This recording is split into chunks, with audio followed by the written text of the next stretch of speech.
Oke, saya Ibnu dari Surabaya. Aktivitasnya apa? Digital printing. Awal mulanya saya ke sini ini memang saya agak apa ya? Tidak bisa fokus ya di kerjaan gitu ya. Jadi masuk kantor absen gitu ya. Tapi di sana itu mikir gitu ya. Tapi nggak ada eksekusi, nggak ada eh bengong lah istilahnya bengong. Satu hari, 2 hari, 1 bulan, 2 bulan. Pokoknya kantor terus gitu. Terus sama ada mentor bisnis, sama ada coaching bisnis gitu kan. Coba untuk bikin sesuatu, ternyata saya alami itu saya nggak bisa progres gitu ya. Meskipun udah kayak mahal-mahal gitu ya, puluhan juta gini-gini untuk untuk bisa saya berjalan, ternyata saya struggle. Struggle saya itu ternyata di pikiran, sehingga saya stay di pikiran saya nggak bisa eee, melakukan aktivitas kerja. Nah, terus saya pikir, mungkin saya mau melakukan sesuatu yang berbeda nih, masih belum nemuin ya, yang cocok di emosi pikiran saya. Ketika saya aktivitas kantor masih ada, eee, emosi-emosi misalnya kayak saya sering merasa disalahpahami sama karyawan, saya merasa, sendirian, saya merasa marah, saya tidak bisa menerima diri, banyak sekali emosional overthinking itu, sehingga saya coba cara baru. Terus saya diskusi sama, mungkin minta saran sama bos saya ya, "Ini kalau saya semedi gimana sih?" Gitu. Barangkali ada cara baru gitu ya. Terus, dia nyaranin, "Oke, kamu mungkin coba aja Taman Prana."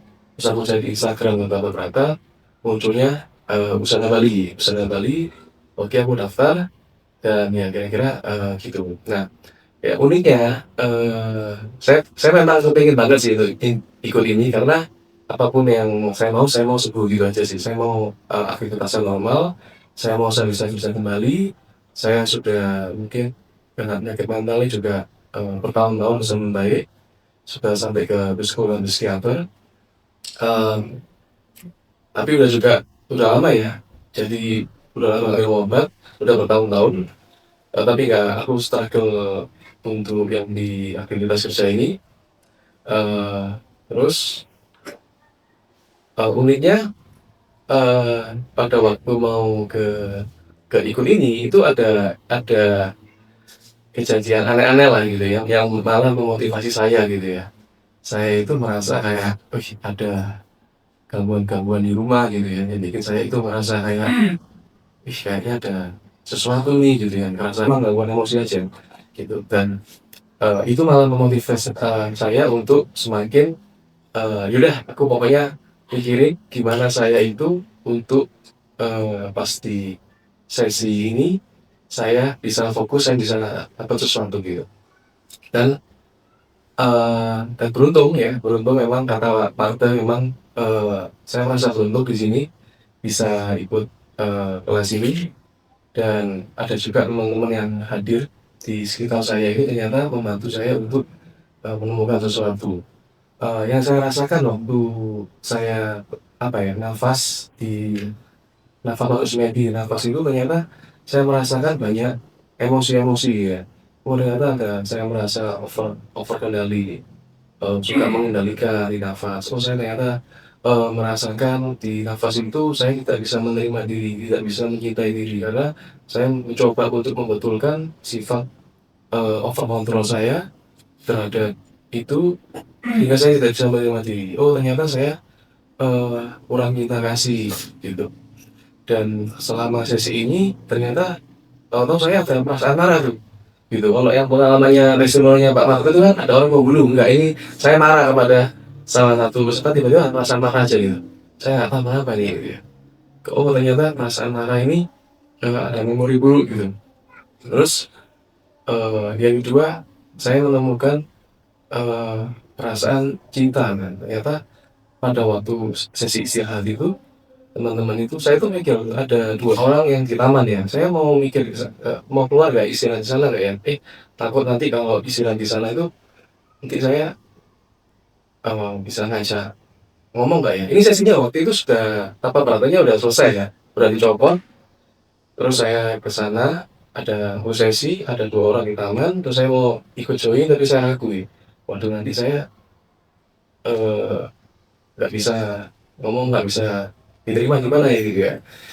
Terus ya udah deh kok ada si satu lagi orang ke taman gitu ya. Jadi bertiga saya juga datang, terus di situ saya ngerasain, "Ah, kok enak juga," gitu di situ. Saya duduk, terus setelah itu saya timbul nggak tahu ya, di suatu terus apa itu perasaan, diterima yang sangat kuat ya.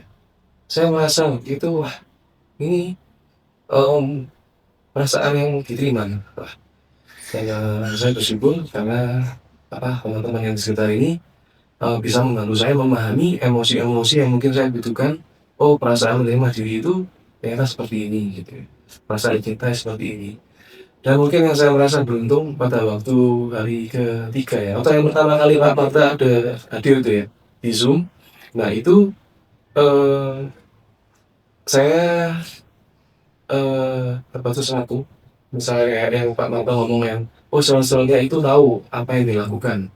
Nah itu saya dapat ternyata ini kok saya merasa rasanya tiap sel saya itu berteriak terus kayak ngomong cinta itu bu gitu, cinta gitu, kayak penuh cinta gitu. Nah itu pertama kali saya rasain.